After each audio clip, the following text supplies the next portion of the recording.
In our world, we often hear stories of injustice, stories that make us question humanity itself. But sometimes, in the middle of cruelty and indifference, one person stands up, refusing to let injustice win. This is the story of Ibrahim Traoré, the young president of Burkina Faso, and the unforgettable day he proved that leadership is not about power, it's about humanity. It was a hot afternoon in Ouagadougou, the capital of Burkina Faso. The streets buzzed with the usual chaos, motorbikes weaving through traffic, vendors shouting to sell roasted corn, and children running barefoot across dusty lanes. But in one small corner of the city, something tragic was happening. An old man, frail and weak, collapsed on the roadside. His breathing grew heavy, his eyes dim. People rushed to him, lifting him gently. Someone shouted, "Take him to the hospital." Within minutes, they managed to get him into a rickety taxi, speeding toward the city's main hospital. Everyone thought relief had come, but what awaited them was shocking. Inside the hospital, nurses looked at the old man lying on the stretcher. His clothes were torn, his body thin, his skin marked by years of struggle. He looked poor, and that was enough. The family pleaded, "Please, he needs help. Save him." But the doctors shook their heads. No money, no treatment. The words fell like thunder. The family begged, crying at their feet. Yet the staff stood firm. "We can't waste medicine and machines on someone who can't pay. Take him elsewhere." The old man groaned in pain. His life was slipping away, but the hospital doors of mercy were shut tight. The people outside grew restless, whispering in anger, but they were powerless. The system had always been like this. The poor left to die, while the wealthy received care. What no one knew was that fate had prepared a twist that would shake the entire nation. At that very moment, Ibrahim Traoré, the newly elected young president, was returning from a public event nearby. His convoy happened to pass the hospital gates. From his car, he saw the crowd shouting, their faces filled with pain and fury. Something inside him told him to stop. Against the advice of his security, he stepped out. "Why are you all gathered here?" he asked.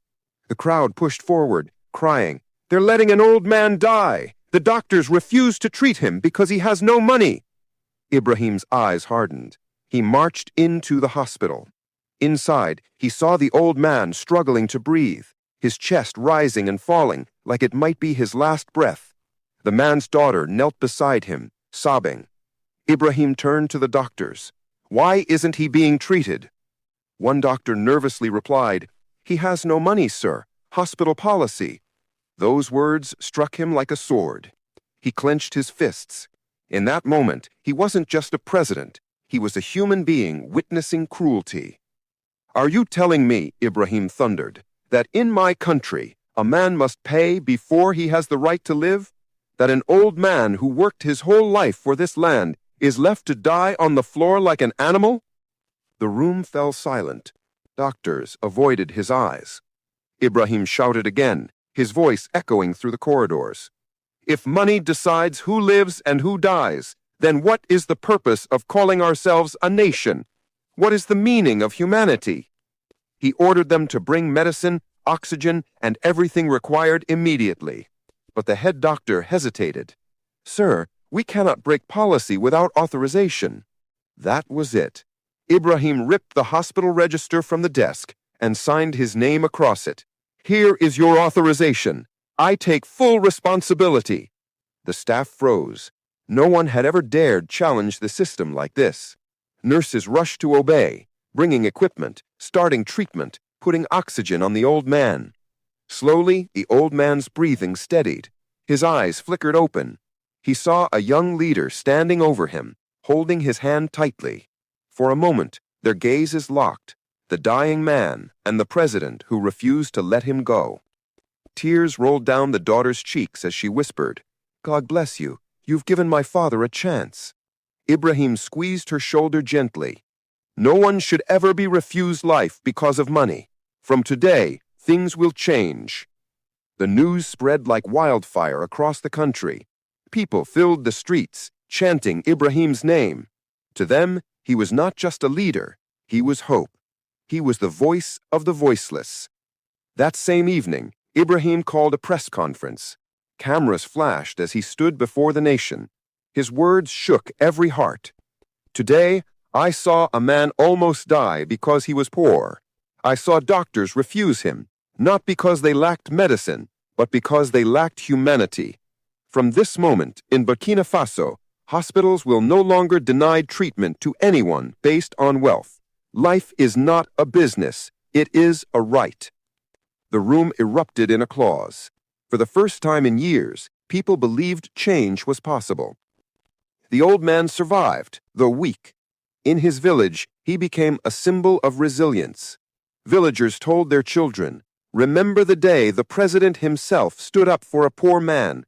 That is what true leadership looks like." For Ibrahim, that day became a turning point in his presidency. He declared healthcare reforms, forcing hospitals to treat every citizen, regardless of money. Corrupt officials trembled, but the people stood with him. It wasn't an easy path. There were threats, resistance, and powerful people who wanted him silenced. But the memory of that old man's hand gripping his gave him strength. He often said later, "When I held his hand, I felt the weight of my nation, and I knew I could never let it go." This story is not just about Burkina Faso. It's a mirror for the entire world.